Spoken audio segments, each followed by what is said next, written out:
عزیزان گرامی، ہمارے لیے واضح ہونا چاہیے کہ اہل بیت علیہ السلام حق ہیں، آج ہمارے لیے واضح ہے، اور ان کا دشمن ہمارے لیے کوئی اہمیت نہیں رکھتا. ہمارے دلوں میں نرم گوشہ ہی نہیں ہونا چاہیے، اسے سافٹ کارنر کہا جاتا ہے. اور اگر سافٹ کارنر ہے تو اپنی دوبارہ سے اپنے آپ کو اینالائز کیجئے، شاید میں کہیں ایمان میں ڈگمگا تو نہیں رہا ہوں. یہ خود تذبذب کا شکار انسان کو کتنی ہی پریشانیوں میں مبتلا کر دے گا.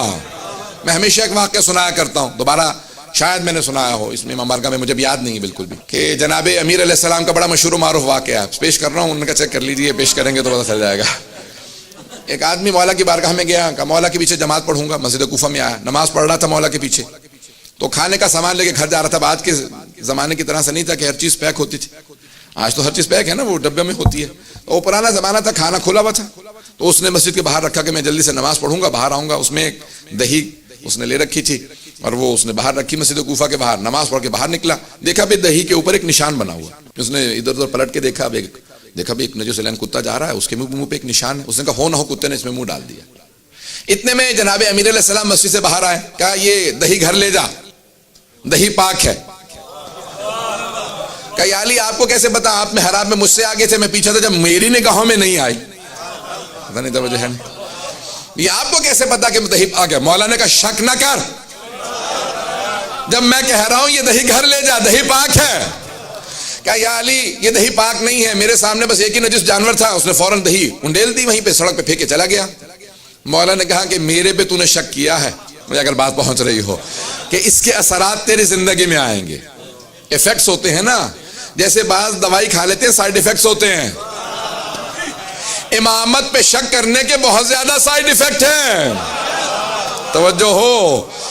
اب اس نے امام پہ شک کیا، گھر چلا گیا. کچھ ہی دنوں بعد کہیں ایک جگہ پہ بکرا ذبح کر رہا تھا، جھاڑیوں کے نیچے بیٹھا ہوا، کہ اچانک آواز ہے قتل ہو گیا، قتل ہو گیا. دوڑتا ہوا گیا، ہاتھ میں چھری، خون بہ رہا ہے. کہا کیا کس کا قتل ہو گیا؟ تو ان کا قاتل تو ہی ہے، ہاتھ میں چھری ہے اور خون بہ رہا ہے. انہوں نے پکڑ لیا، کہا ہاں میں ہی قاتل ہوں. انہوں نے کہا یہ تو اب سارے اتنا بڑا مجمع ہے تو سارے مجھے ہی ماریں گے، مار مار کے جان سے مار دیں گے اگر میں انکار کر دوں. تو کہا ہاں میں ہی قاتل ہوں. انہوں نے پکڑا، فوراً کہا چلو علی کے پاس لے چلیں.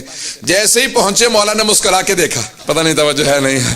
جیسے ہی مولا مسکرایا، کہا کہ مولا اس کا مطلب ہے آپ جانتے میں بے گناہ ہوں؟ یہ آپ کا مسکرانا بتا رہا کہ آپ مجھے دیکھتے ہی مسکرا رہے ہیں. کہا جس طرح سے اس دن میں جانتا تھا، جو توجہ ہو، کہ جس طرح اس دن میں جانتا تھا کہ وہ دہی پاک تھا، توجہ کہ میں دہی پاک، میں تجھے کہہ رہا تھا کہ دہی پاک ہے، میں اس دن بھی جانتا تھا، آج بھی جانتا ہوں.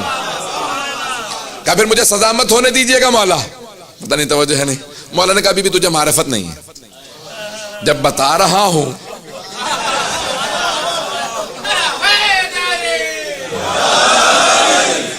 مولا نے کہا اتنا ذرا تھوڑا سا انتظار کر لے، اور انتظار کر، ابھی میرا بیٹا حسن مجتبی آنے والا.